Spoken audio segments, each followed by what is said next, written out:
Okay. Hopefully everyone can see that. Well, welcome everyone to the November 2020 edition of the St. Louis Java Users Group meeting. Thank you for everybody who's been able to show up. Just for information, the St. Louis Java Users Group is a free Java Users Group. We're really an informal group. Attendance is free. We don't have a formal membership list. Just show up and enjoy. Normally we meet on the second Thursday of every month except December when there is no meeting. When we meet in person, we would have food and social at 6 p.m. and the meeting would start at 6:30 p.m. But since we're meeting online due to the pandemic, we're just starting the meeting here at 6:30. When we do meet in person, we meet in the Object Computing Incorporated training room at 12,140 Woodcrest Executive Drive, Suite 310 in St. Louis, Missouri. I'd like to introduce the other members of the St. Louis Java Users Group Steering Committee. So from left to right, we have Ted Doyle, Todd Zimmerman, Bruce Alspo, that's me in the middle, Wei Chi Gao, and Kathy There's Wei Zwang. Chi. And you can, huh? There's Wei Chi. Oh, he showed up, great. So you can meet all of us, you can reach all of us on the steering committee by sending us an email at javasigsc@ociweb.com. The St. Louis Java Users Group would not be possible without the support of our sponsors. Our founding sponsor was Object Computing Incorporated, I should say, and still is. And we have a new sponsor that's joined us here recently. That's JFrog. And they will be raffling an item here. And I'll tell you about here in just a moment. I've got a slide for that. They sponsor the Meetup subscription fees and our Zoom account, which we're using right now here, trying to make it work to run the meeting. Also, when we meet in person, we have a couple of headhunters, Signature Consultants, and Adaptive Solutions Group. When we meet in person, they sponsor the food, but we haven't figured out a way to send that over the internet.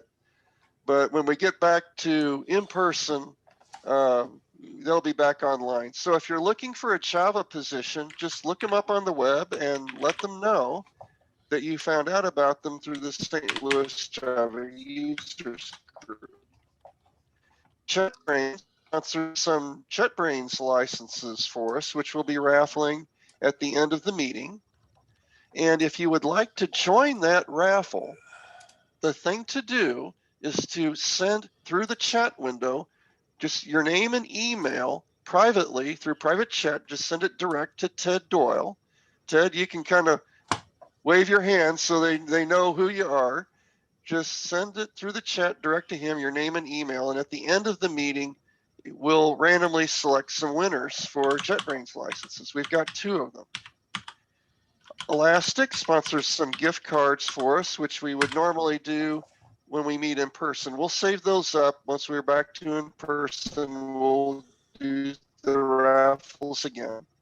Impact sponsors the famous Screaming Flying Monkeys. They're a training group.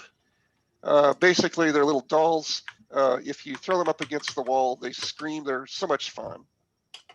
Manning sponsors ebooks for us, and we'll be raffling 2 of those tonight. So if you, again, let Ted know your name and email, you'll be entered into the raffle as well. And Pearson, on occasion, will sponsor physical books that we raffle. So as far as upcoming presentations, this is the last meeting for 2020. In December, there's no meeting due to the holidays. There's just too much going on for us to organize a meeting then. But join us in January on the 14th for Surviving Dependency Hell with Maven by Ray Sang of Google. And we actually are kind of having a double header, 2 presentations back to back with 2 Googlers telling us how to deal with Maven dependency hell problems. So you can go ahead and RSVP for that on the Meetup site right now. It's already posted. As far as keeping up with presentations after that, just watch the Meetup group. That's meetup.com/gatewayjug for updates to the presentation schedule and location if we ever come out of this pandemic. So if you're interested in giving a presentation, being on the steering committee, or becoming a Jug sponsor, just send us an email to your email address, javasigsc@ociweb.com. So that's my announcements here for tonight. I'm ready to turn things over. Oh, but I do need to tell you about the raffle item that is being done. Let me zoom this out. I've got a slide here to show you. Hopefully you can see that. Okay. JFrog is a proud 2020 St. Louis Jug sponsor.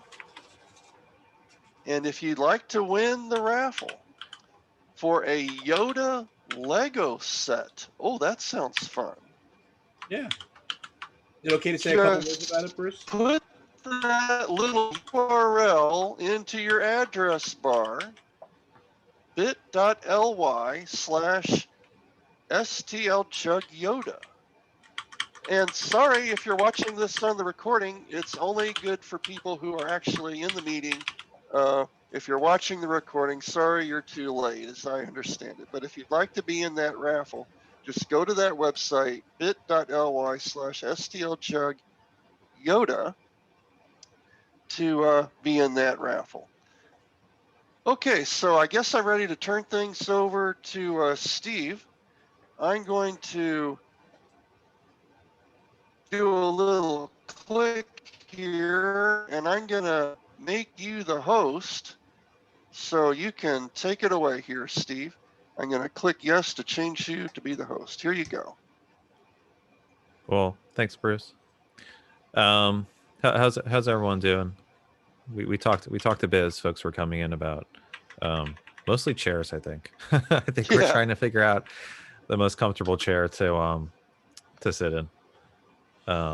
This chair actually I stole from upstairs. So it used to be my wife's chair, and I figured out it was the most comfortable chair in the house, so it's mine now. Let's see. Okay, I have a little presentation. I have some demos to show you guys, and a little bit of intro stuff as well. So I don't know about you guys, but back in March and April, when they were shutting everything down, and they were telling us like quarantine yourselves, and there's a pandemic coming around. I kind of pictured myself as being the apocalyptic hero and going down the road with I actually don't have a dog. Maybe I need a dog, and then I could go out and be the apocalyptic hero with a face mask, because as we learned that face masks are the things which are going to help us to reduce the virus transmission. But as it turns out, for most of us, this didn't actually happen, and instead, this is what I look like on most days. So that's my red chair, which you can see in my backgrounds. I have 3 monitors, technically 4, although the extra one I use for a second computer, for some side tasks, and then a good camera and some lighting and different things going on. And if I could swing it, I show up to all my work meetings in a bathrobe, because I think comfort is more important than fashion, right?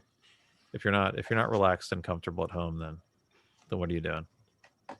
Okay, and now that we're all working at home and we have more time on our hands, I think this is also a great time to learn new technologies and up your skill set. So for folks in the audience who haven't tried JavaFX before, it's a great client GUI language. I'm going to show you examples and talk about it for folks who are familiar with it. I guess the question is, and shout out in chat with what was the first version of JavaFX which you tried.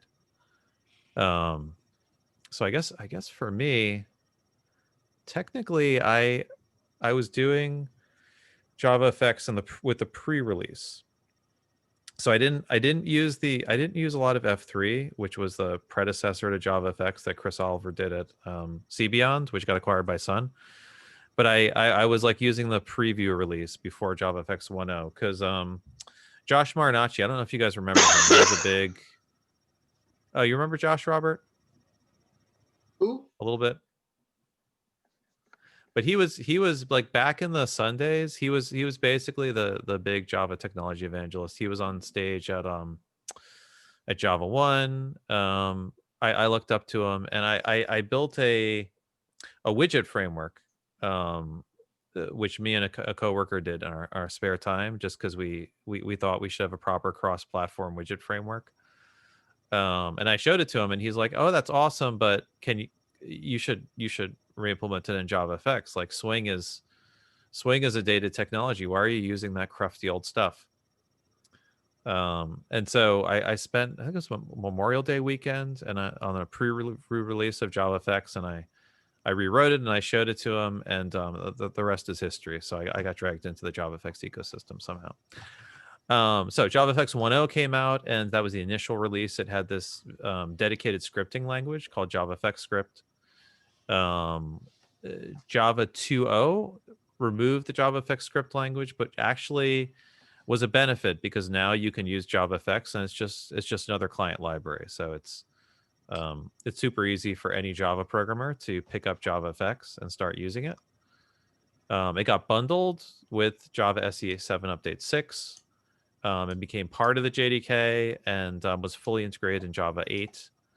Now, unfortunately, Java JDK 11 came around, and somebody pressed the big delete button, which was very unfortunate. Hold on a sec. I'm gonna make sure I'm sharing sound for the next one because I think we have some sound effects. So like any good superhero or supervillain in a movie, you couldn't keep JavaFX down, just like this guy. I'll be back.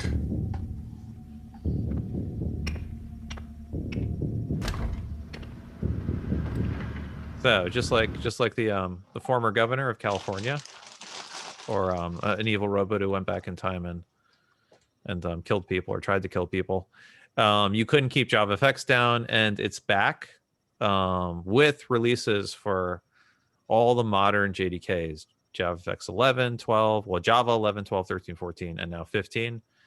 And it's Gluon, which does the open source build. So Johan Voss, one of my co-authors, is both a JavaFX contributor, so he contributes to the OpenJDK project, and his company releases the official builds for JavaFX as well. So he packages it up for all the JDK builds for desktop, for mobile, like we're going to talk about, also for embedded. So you can get releases for a variety of different platforms, and also Scene Builder, which I think is the best way to learn JavaFX if you're getting started. So as Bruce talked about at the beginning of the talk, you don't need to download the slides. We're going to post them all online. You can find at this link. We have a great raffle as well, to get Yoda, which I'm looking forward to. How long did it take you to put Yoda together? Ari, are you still on? I think you're still there. Let's see if Ari says hi. Yeah, but Yoda looks awesome. I wanna give putting Yoda together a try. I'm sorry. It took me about a day. Okay, that's not few too bad. hours. Did you get your kids to help you out? No.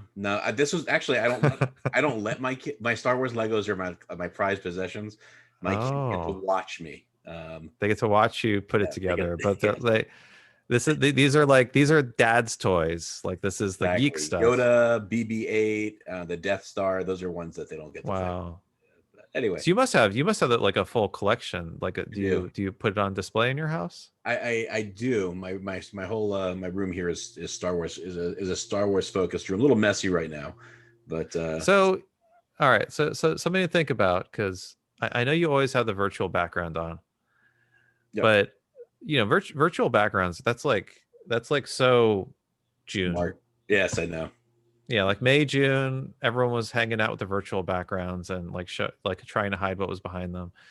But the cool thing now is you put your geek items in the back. Like just put them all, line up your Lego Star Wars on a shelf, and then show it off. Be proud of all your great creations. I do need to do that. I definitely should. As soon as maybe I'll paint my room tomorrow and have it ready for next week. All right, so yeah, so the slides are there. No need to take notes or stuff like that. And let's dig right in and show you guys Scene Builder. So Scene Builder is super awesome. And it's a little desktop app. It's actually written in JavaFX. I'm going to share my screen in just a sec when I can get control of my computer back. Okay, so here's Scene Builder. So it's the, in my opinion, the best way to get started with JavaFX, and actually the best way to build user interfaces from scratch, because it gives you, on the left side here, it gives you all the different layouts. It also gives you like all the controls, so buttons, checkboxes, date pickers, labels, etc. There's some glue-on specific controls. A lot of these are mobile specific. Menus, all sorts of great stuff, and you just drag it right in. So let's stick a pane in, and let's pop I don't know, we'll pop in some buttons and a progress thing, and where's a text field? Oh, tree view. Okay, stick in one of those. Toggle button. You see how great my UI programming skills are. Okay, and then the great thing about Scene Builder is you can visually see what you're doing, kind of the mess you're making, and you can also run it right from within Scene Builder. So if you go to Preview, this actually is the layout I made, and it's live. So like the buttons work, and the text fields work. So this is exactly how your application would run inside of JavaFX. Since Scene Builder's. Oh wait, you guys could see that, right? I'm just checking the Zoom sharing. Okay, good, thanks. Yeah, so it's really easy to build and mock up UIs. Let me see if the sample works as well. New share. Okay, here's one of the book samples as well, just to give you an idea of what you can do with Scene Builder. I don't know why I have a text field there. Hello world. And yeah, super easy. And then this has some nice like shadow effects, different text colors, and then a background. This is the NASA Space Explorer. Oh, and I probably changed this for J Nation when I was there, so that's not fair. So we'll make sure this is right, and then again you can just run it right into preview, and that's the application running. So I'd highly recommend starting with Scene Builder as a way to learn how to build user interfaces. And what Scene Builder generates is it generates an XML file or an FXML, which is the JavaFX UI descriptive language. And the great thing about FXML is it's entirely declarative format. So if you guys remember like other GUI builders historically, a lot of them had they would emit code, or they do something where you'd have to where if you modified it, you couldn't round trip it back to the GUI builder. But because in JavaFX you're basically just using a declarative file, and then you can add controls to it from the Java side, you can entirely round trip it. All right, let me see. Steve Documents, GitHub, definitive guide. I'm going to show you the FXML for this if I can find it. Definitive guide, modern hello world. Here we go. Source sample. Okay, let me show you what the FXML looks like. So I opened it inside of IntelliJ, and this is for the same UI we were just looking at in Scene Builder. This is exactly what the FXML looks like. And so you can see here, it still has JNation because I didn't save it in Scene Builder. So if I save it, now it's updated to, it says greetings to St. Louis, Jug. And if we change this, what's something good to change here? We'll do JavaFX 15 because technically this is the latest version of JavaFX. And then when we switch back to Scene Builder, we can see it automatically updated in Scene Builder as well. So you can like go right back and forth between the user interface builder and your favorite IDE without worrying about one or the other. So I think it's the round trip ability, the ability. It kind of does nice separation of concerns between code and user interface, and it also takes advantage of CSS styling. So you can basically separate out your user interface designer can use FXML. You can write your code in Java code, and then you can do all your styling and like text and kind of beautification in CSS. And you can entirely separate out your concerns, or I mean, if you're just doing it yourself, then it gives you a nice clean architecture as well, which I think is quite useful. So Scene Builder is great, and I highly recommend it for getting started and learning how to use JavaFX when you're just starting out. And let's talk about some use cases for JavaFX and what you can do with it. So JavaFX is used in a whole lot of places you might not even know or recognize. So a lot of corporate interfaces are written in JavaFX. And here's an example from Mint Training and Resource Management. So they do backend systems for the aviation industry, and you can see that like for this is like a crew schedule and a whole bunch of other stuff, and you can see that the complexity of the user interface. If you tried to do this in a typical web user interface, you'd be clicking through pages and pages of forums and scrolling lists and like doing Gantt chart style complex user interfaces is extremely complicated for web user interfaces. So a nice sweet spot for JavaFX is when you have a complicated user interface or you have something which is better represented with advanced user interface controls. JavaFX gives you all the same power as a modern client framework, and lets you easily create very, very complex user interfaces. Something else which is a good use case for JavaFX is doing 3D. And this is an example of the NASA Deep Space Trajectory Explorer.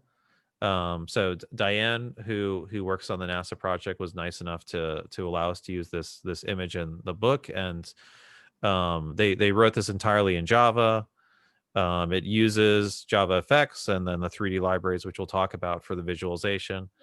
And this is something where if you wrote it in a different language, or if you tried to do this for the web, you couldn't take advantage of all of the scientific Java libraries and different resources which are available to us Java developers. So I think it's another use case where you can really use from end to end Java from your backend and your libraries and your front end to build the entire application experience. And the last use case, which you guys may not even know that you're using apps written in JavaFX, is for mobile. And because of the new ahead of time compilation and packaging toolkit, you can be using a JavaFX application on desktop or on mobile and not even realize it, because the JDK gets bundled with your application and deployed as a unit. So this is an example for the DevOps conference. So one of their mobile applications is written in JavaFX, and it has the same sort of responsive, quick scrolling user interface. You wouldn't even be able to tell that you were using JavaFX on mobile.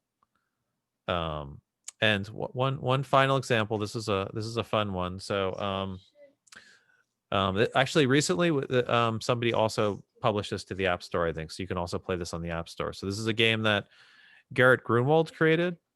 called SpaceFX, entirely written in JavaFX.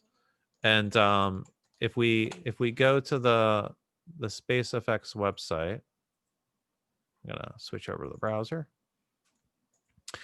So if we go to the SpaceFX website, it's using both desktop and mobile, and you can also run it on the web using JPro, which is a technology that does server-side rendering of JavaFX applications, and it delivers it inside of your browser. And basically, they do some of the processing on the back ends, and then they do all the UI rendering and 2D on the front end, and it gives you really good performance for applications written entirely in Java, where you have website deployment of it. So here's the demo.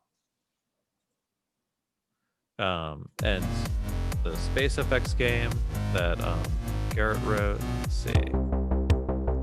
Here we go.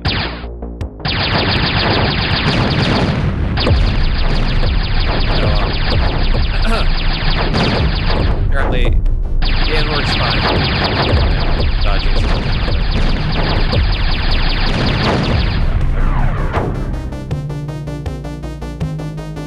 So, just a quick demo of what you can do with JavaFX technology. So, hopefully that's inspired folks who haven't tried JavaFX in the audience before to give it a try.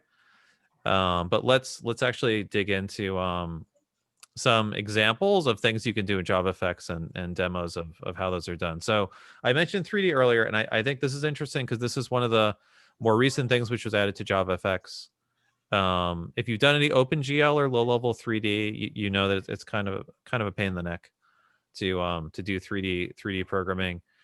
But JavaFX has a nice modern simple take on 3D, and what it's doing behind the scenes is it 3D optimizes your code. So at a base level, JavaFX is outputting for OpenGL or DirectX or whatever the underlying 3D technology is, but then it exposes a common set of functionality which you can code entirely from JavaFX, and you can use a bunch of predefined shapes, so boxes, cylinder, and spheres. You can import your own user-defined shapes from different 3D programs if you create your own meshes. On top of this, you can then apply texture mapping to the shapes. So you basically you take an image, give a UV map for how it's going to be mapped onto the onto that 3D image, and then the actual texture, and then that allows you to create more complicated scenes with the objects you're importing from either the primitives or your 3D program. And the last key element is lighting. And there's two types of lights in JavaFX. There's point lights and ambient lights. So point lights have a specific location and will kind of cast a beam of light which kind of emanates from there. And then ambient lights give you kind of general lighting in your scene. If you don't have any active lights, then JavaFX will give you a default light so that you can see what you're doing and you don't just end up with a black window. So let's take a look at some 3D example apps, and I think a good one to start with is, let's just start with the primitives: sphere, cylinder, box. And this is a really simple application. Most of you guys in the audience could write this in the amount of time it's going to take me to explain it. So literally there's a sphere and it has a radius. And we're translating the scene, and there's a box and it has a height and a width and a depth, and there's a cylinder which has a height and a radius, and then we're going to put these all into a scene with a group, give it a little bit of a rotation, and then set that as the root of our scene, and then set a title and then show it. And that's the whole application there. There's nothing else down here. And this is the basic JavaFX application. So you just extend application, override the start method, and then you set your scene and you're up and running. So it's really simple to kick up JavaFX applications. So let's run this guy.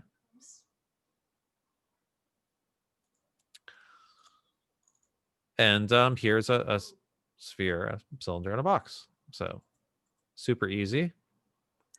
Let's do the Earth sphere one for texture mapping next. So I showed you guys how texture mapping works in the slides. But here's a code example of texture mapping for the Earth sphere. And again, like it's not much code. It's a little bit more code because it has some handlers in it.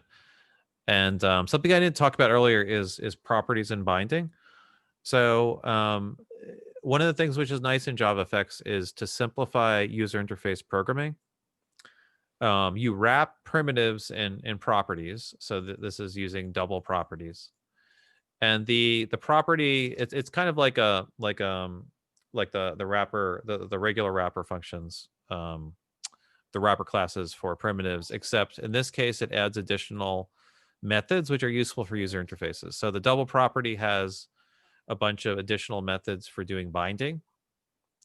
And when you look at this, so the angle X, angle Y, it binds these to another value, which is rotate. So what happens is when or it binds it to another value called the angle. So what happens is when we update the angle, it's going to change the rotation of our sphere. And so what we can do later on is we can simply update these properties, the angle X, angle Y, and then it will automatically update the transformation in the scene. So if you think of the typical event handler paradigm, you always have to put like on mouse pressed or on different event handlers, take some action. And in this case, we can simply update the properties, and then those will automatically reflect in the user interface scene. Okay, so we're basically creating a new material, setting it on the sphere, adding it to the scene, setting some event handlers for press and rotate, and then setting a point light as well for the scene. So pretty straightforward. This is what the material looks like. So this is the Mercator projection of the world. And then when we run the application, you can see the Mercator projection applied to the sphere, and then the mouse handlers, when we drag, we can rotate the world. So really simple example, but there's a lot you can do just with basic primitives and texture mapping and lighting. Okay, let's look at one more example. How about a lighting example?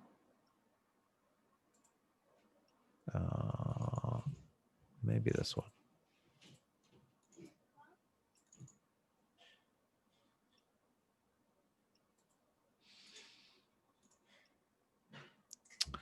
Okay, so yeah, this looks like a good one. Let's do this. So this is a little light demo, which has a red, blue, and just a red and a blue light. And these are going to be added to the scene again with some magical binding to do the positional light. So the we also have some sliders added to the scene, and when we move the slider, it's going to change the position of the light, so we can slide these point lights around the scene and then see what happens to them. So let me run this example.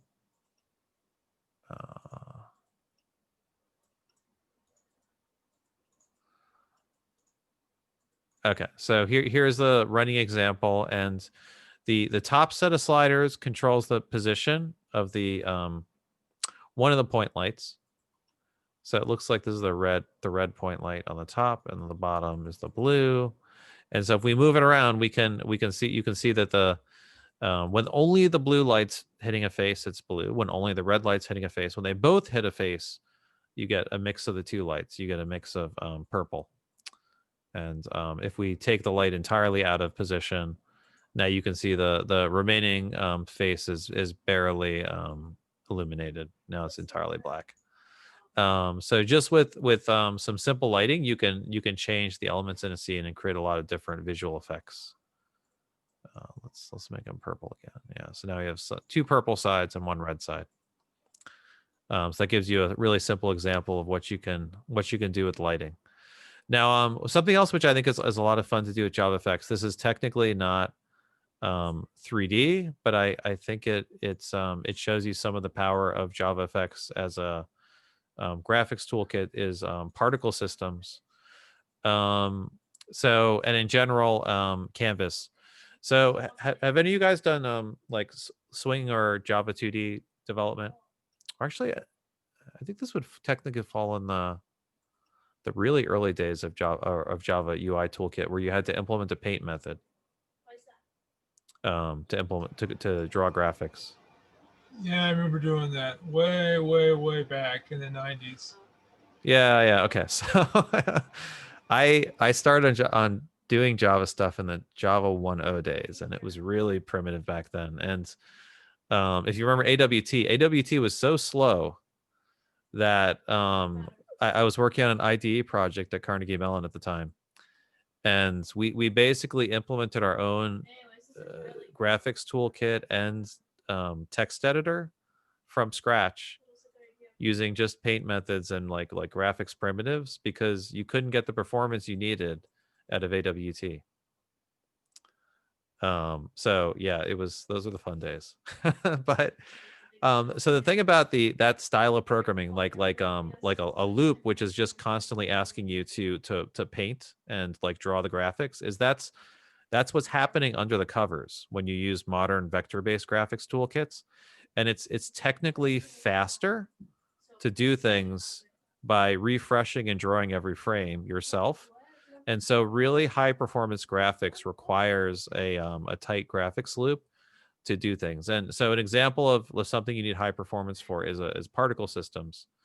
And so this is one of the examples in our book, but it uses the JavaFX Canvas functionality, which gives you low-level control over basically painting and drawing things directly to the graphics viewport, and allow you to do cool stuff like this. So let me show you the application. So here's the particle system, and when you click, it adds and draws particles wherever you clicked. You can control the number of particles, so you can increase or decrease the number of particles which are being emitted by the system. How long they last, so how far they're going to kind of taper off. Let's make a little more. The particle size, the opacity of the particles, so you can give them like a little bit of a fade. The color. So this is a lot of fun, right? So I think whatever you want to do graphically in JavaFX, it's possible. It's just about how much time you want to invest in doing cool stuff. Okay, so that's particle systems. Let me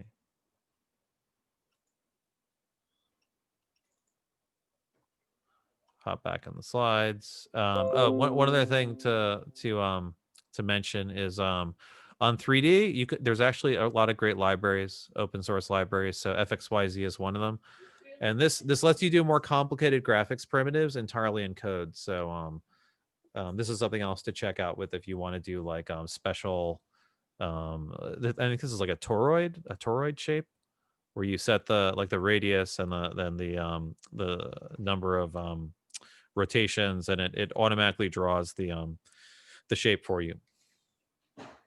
Okay, so next I want to introduce kind of what I consider the three tenets of modern application development. So if you've done client development before, things have changed quite a bit, and there's a few things which I think we all need to learn to do differently, just to be better and to have a better experience for end users, and to fit in with kind of modern application development. And the first one is don't ship your code as a jar file, package it.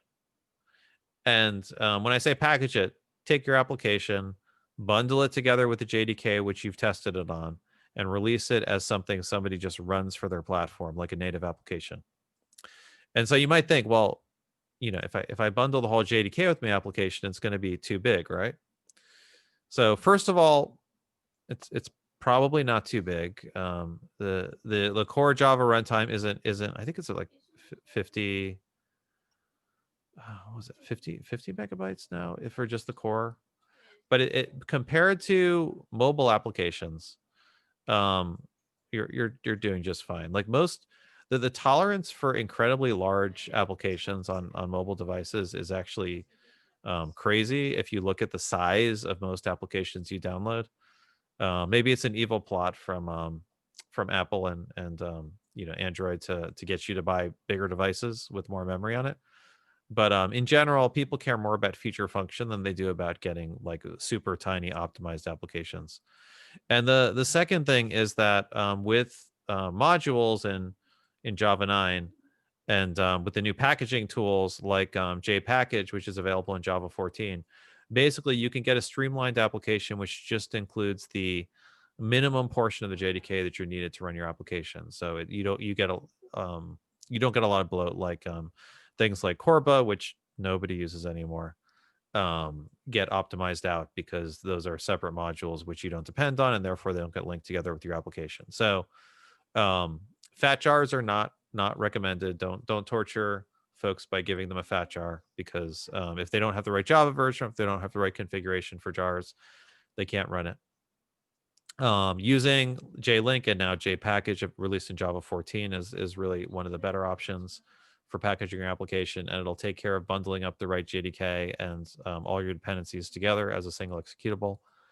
And there's some new options available as well. One of them is Graal, which is a new compiler that allows you to optimize your code, build ahead of time compiled versions of it, and deploy as a native image application using their native image support. So that's really awesome. And that's how the iOS and the Android builds work when you're packaging JavaFX for mobile.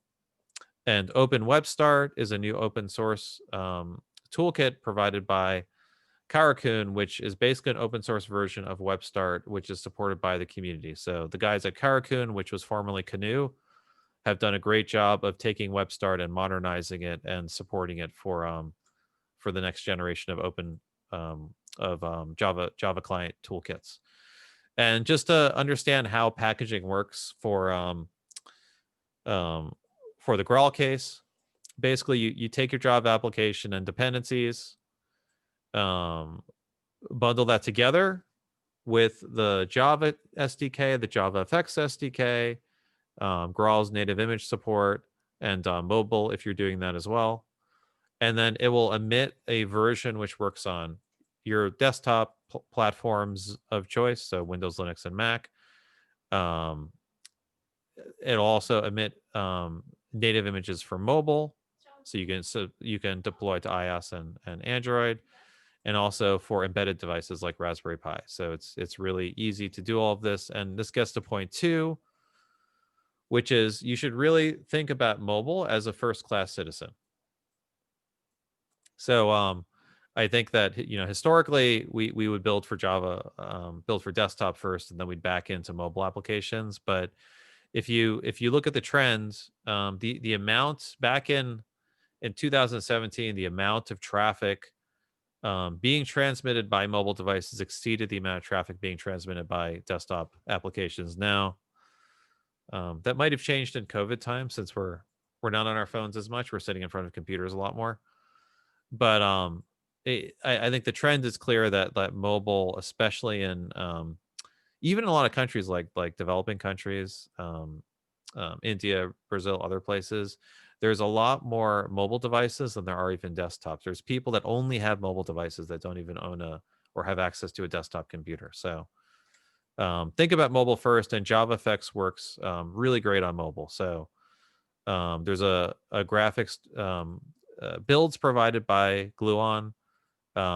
You can take advantage of the native image support from Graal VM, like I said, to do ahead of time compilation and build really tiny binaries. It supports anything above Java 11 Plus. So the Java 15 support's now out. So give that a try.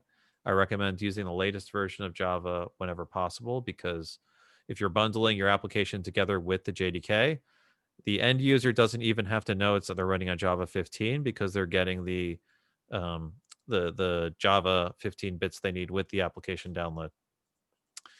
And there's support for iOS, Android, Gradle Maven plugins, IntelliJ plugins, which if you win one of the nice licenses, which you guys are gonna raffle off, you can use IntelliJ as your IDE, or Eclipse, or NetBeans, and there's some great samples there as well at Glue and HQ. And the last thing, which I think is super critical, is building for the cloud.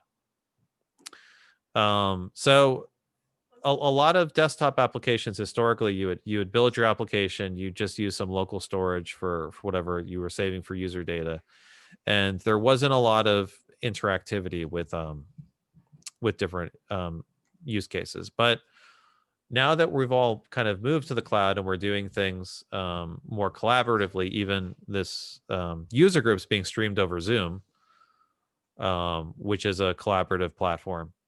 You want to think the same way with your JavaFX application. So this is an example, ETO board, which is a Scrum-based planning tool where teams can have interactive whiteboards, work together. It's written in JavaFX. It transfers all the information via a cloud backend.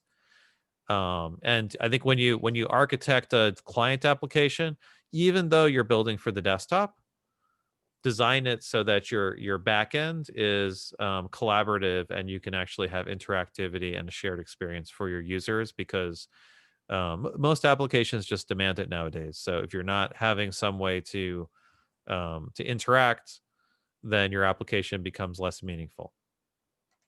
And as a quick example of how you can build and architect an application for running in the cloud, we're going to do a quick weather application. So let me swap over to IntelliJ.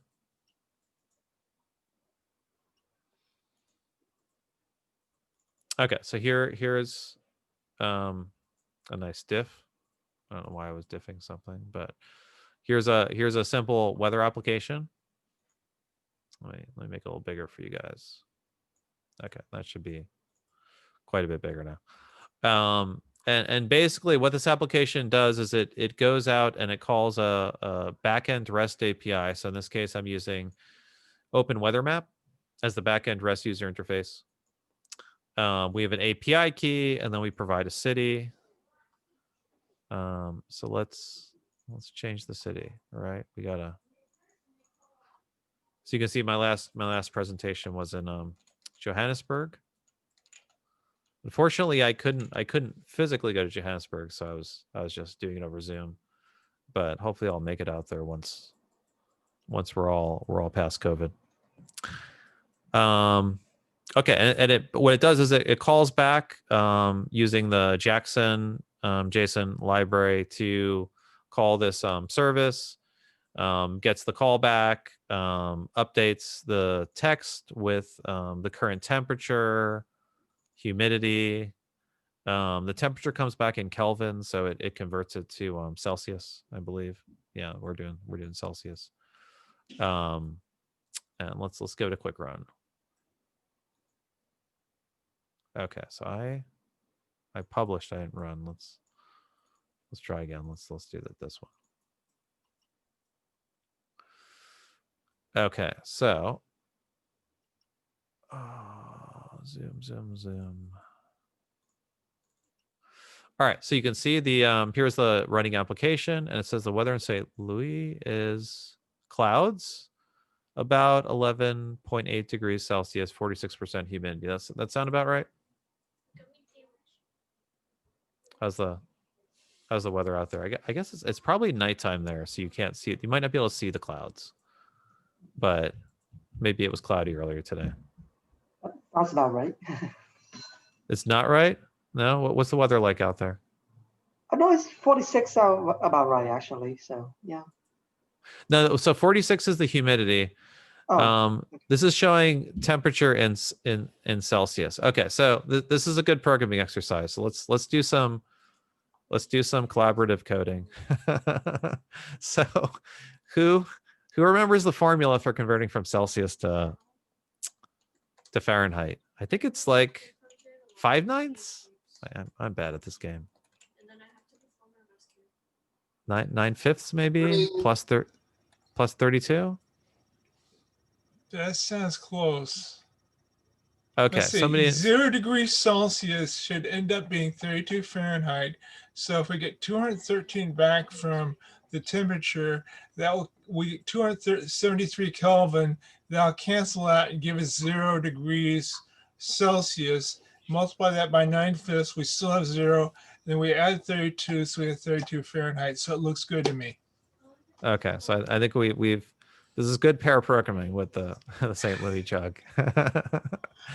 Daniel also confirmed in chat he got the same formula as me, so I think we're probably.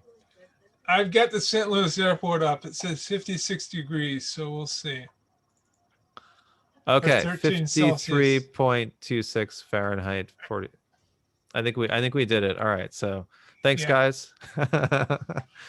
We did a little collaborative programming. Yeah, and so it shows you an example of how you can easily hook your JavaFX user interface up to a REST backend.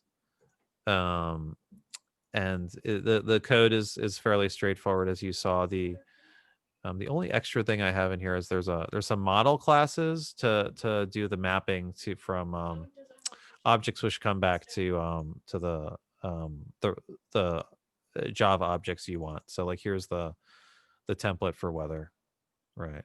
So it's basically just Pojo for weather.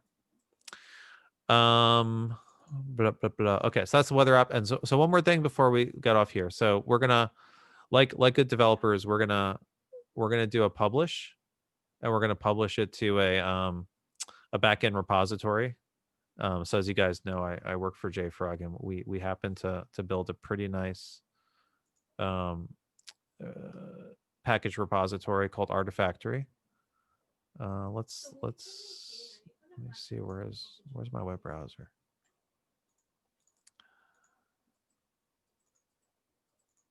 Okay, so what I did is I did a publish to a cloud instance, and I just set up a free cloud instance on our environment, so you guys could do this as well, since we have a free tier now.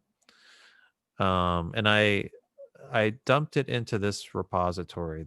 I created like a libs release repository, which is a Maven repository. And let's see our build. So this is the build we're running, Weather App 1. And then here's the one we just ran at 5:29. So this is the one we just ran, and this is the one I accidentally ran at the beginning, like a few minutes ago, because I thought I was running the application. I accidentally deployed it.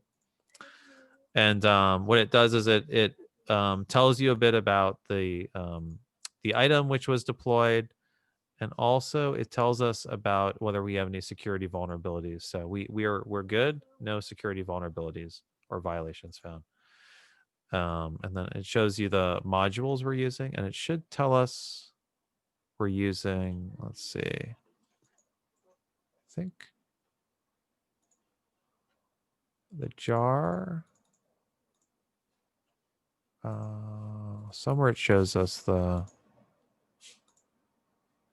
that's the maybe it's the environment.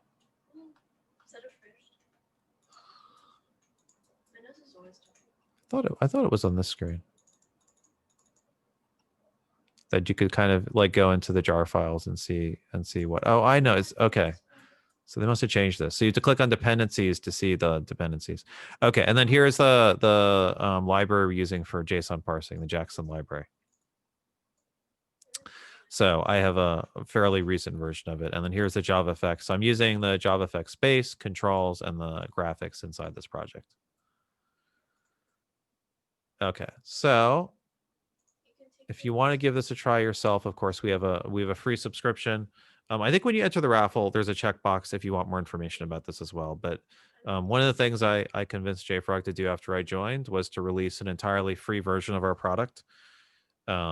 that you can use. So no credit card. You just sign up and you can start using Artifactory. And we give, I think we give you like, it's like 2 gigabytes of storage, and like you get 2,000 build minutes. Oh, Ari dropped a link into chat for this as well. Okay, and so a little bit more about the book, and then we'll do some questions. So these are all my co-authors on the most recent release of our JavaFX book. So Johan Voss, Jose, Gail, Paul, Andrew, Paul Andrews, Jim Weaver, Eugene, Sven, and the list goes on. So we have a lot of awesome folks here. Even Weichi helped contribute to the book. So you guys should be raffling this book off at your user group. Why is Weichi not gotten you guys copies? That seems wrong somehow. Okay, and then here's the information about the book, The Definitive Guide to Modern Java Clients with JavaFX. All the samples I showed are available on the GitHub repo for the book. So you can just go there and you can give them a try on the GitHub repo. Of course, enter to win to get your Yoda Lego set. And we're gonna do some Q&A now with the audience. So tell me what you guys are interested to find out about, or maybe maybe what projects or ideas you have now that you know a little bit about JavaFX that you could do on your own.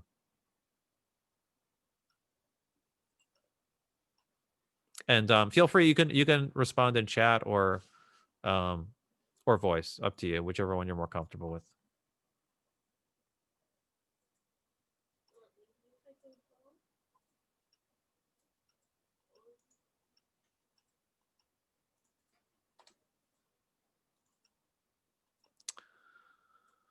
Okay, so Bruce asked a question in chat. What strategy do you use for automated testing of JavaFX applications? How do you test the view layer of the application? Oh, that's a good question. So I know that for you can do some unit testing against JavaFX applications, but that doesn't get you the view layer of JavaFX applications.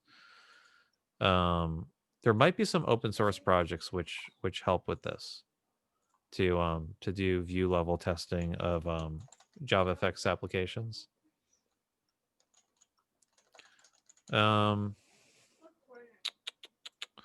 Let's see if TestFX does it. I asked if I shouldn't have plugged anything. I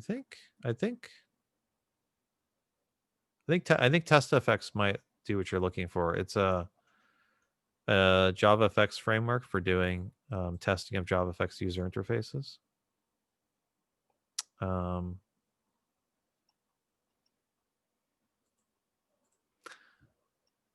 And it looks like it supports JavaFX Java 11 plus. So they've been updating it for the latest versions of JavaFX as well. So I'd give TestFX a try, Bruce. Yeah. So the book which I put in the chat, I'm answering Hrishikesh's question about do you recommend this book for a beginner in JavaFX? And I think the JavaFX book which you wrote for modern client development, it is a good book for beginners. And basically, the way we structured it is obviously we don't teach you Java development. We assume that you're at least a mid-level Java programmer and expertise. But we go through the basic JavaFX paradigm for how you write applications. We have a really nice chapter from Jonathan Giles, which goes into the basics of controls and how to build your applications. And I would say you don't need to know anything about JavaFX to get started with the modern client book. Okay, Bruce answered AWT robot. So I think TestFX might be similar, but let's see what it does. So with TestFX you can kind of go through and you can click on buttons and verify that the buttons were clicked. I'm not sure if it actually scripts your user interface or if it goes right below that layer and then just goes through your application semantically. Okay, and Ted is asking, Well, why don't you? What you're here, Ed? Why don't you just ask your question for the benefit of the stream? Okay, I was going to ask, can you build an iOS application without owning an Apple computer? Okay, so that's a good question. So yes, but it's kind of a pain in the ass. It's a so like everything, Apple loves ecosystem lock-in, and you do need Xcode to, even if you're building applications in JavaFX, you need Xcode installed because it uses some of the command line tools for packaging. So you can do it, but you have to do it in a VM. So you have to set up a you could use like VirtualBox, set up a little VM with Mac OS running inside of it, and then do your Apple deployment like that. So I mean, obviously it's not ideal, but it's possible. And oh yeah, and the other wonderful thing about Apple is you will be required to get an Apple developer license to deploy to develop anything as well. So another fun bit of Apple lock-in, you have to buy their Apple developer license. Okay. So Sean was wondering, what is the dev workflow for testing JavaFX on actual Android device? Anything like hot reload? Okay, so it's pretty much like, it's exactly the same as when you're building Android devices or Android applications. So you can build an app and then you can deploy it to a connected device, and it'll automatically run the application. I don't know if they support hot reload with ADB though. So, under the covers, it's using ADB for deployment, which is the Android debug bridge. And I wonder if they have a hot reload feature, live reload on Android.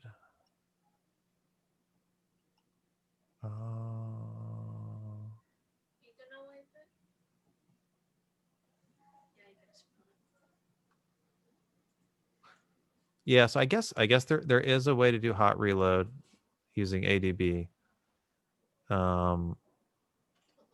And it probably works with JavaFX, which I haven't tried. But I think it's technically possible to do hot reloads. Okay, and you have a JavaFX app written in Scala. Is there a way to deploy it as a web app, possibly to GitHub pages? Okay, so that framework I showed you, whatchamacallit?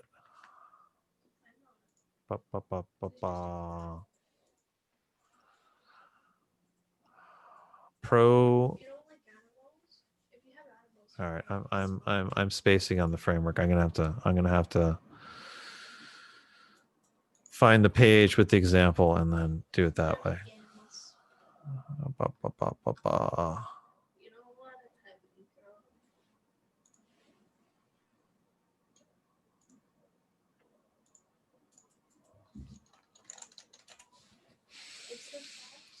Okay, so the framework I was talking about earlier, the JPro, that allows you to run JavaFX inside of a web page, just like it was integrated into the web page.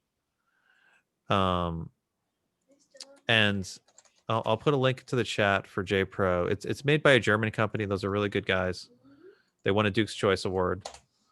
That's their website. So that's one option you can use to run JavaFX in the browser. Now, a second option is Yarda, Yaroslav Tulik, who works at Oracle, built a framework called Back to Browser, which lets you run Java apps directly in the browser.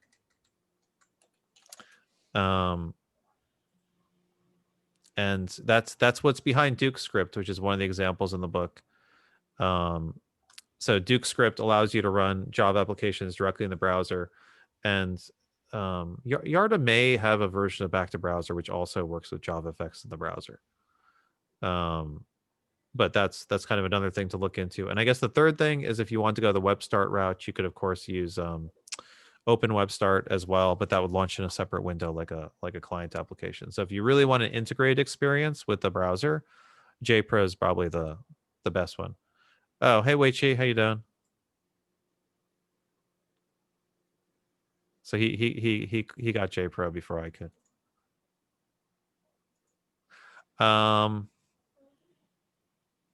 Okay, so Bruce is wondering, are there cloud hosted Mac, iOS devices, Android, so you can test on a lot of different devices in parallel?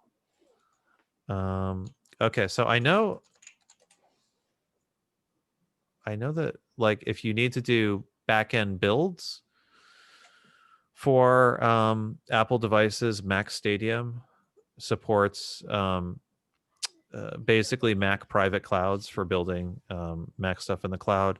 I think Azure has build pipelines, which also lets you build for like Mac and other pipelines, other things in the cloud. So that's how you could do like cloud-based builds of your applications.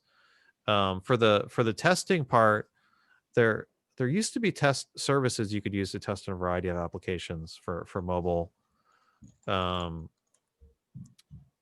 And I bet there's some companies which do mobile cloud testing where you can send your application out to be tested on a bunch of different devices. But I don't have a particular recommendation for you. So I Googled it quickly and hit a bunch of different companies which offer mobile device testing, but I haven't tried them, so I don't have a particular recommendation. But good question, Bruce. Okay, so we've had a lot of good questions. If you guys have more questions, I'm happy to answer. So just keep going. And while we're answering questions, do you wanna do the raffle, Ted? Yeah, well, thank you for a great presentation. And I guess if people want to ask more questions, you can ask them in chat. I'm going to turn off the recording. And I need to request recording permission from the meeting host. So I guess you need to. Oh no, I got it. Let me stop the recording.